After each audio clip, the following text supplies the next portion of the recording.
আজকে আমরা জানবো অ্যাপেন্ডিক্স কি এবং এটা পেইন কেন হয় বা অপারেশন কেন করা লাগে। এটা হচ্ছে বৃহদন্তের সাথে থাকা সূক্ষ্ম একটা নালিকা বা ছোট একটা নালিকা, যেটা 5 থেকে 10 সেন্টিমিটারের মতো হয়।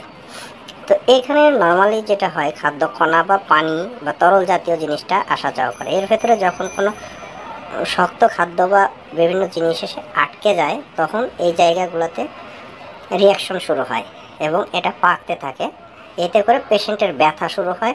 তখন এমার্জেন্সিভাবে তাকে সার্জারির জন্য ওটি একজন সার্জন খুব দক্ষতার সাথে এটা অপারেশন করে, মানে কেটে বাদ দিয়ে দেয়, অথবা ল্যাপারোস্কোপির মাধ্যমে খুব সহজে এবং কম সময়ের ভেতরে অ্যাপেন্ডিক্সটা কেটে বাদ দিয়ে দেওয়া হয়।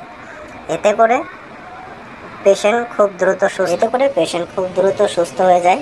ওষুধ কম খেতে হয় এবং পেইন কম হয়, অন্যান্য জ্বালা যন্ত্রণা কম হয় খুব দ্রুত। আর এতে করে কোনো ধরনের রিস্ক থাকে না, রিস্ক ফ্রি। তো ভিডিওটা দেখার জন্য অবশ্যই থ্যাংক ইউ সো মাচ।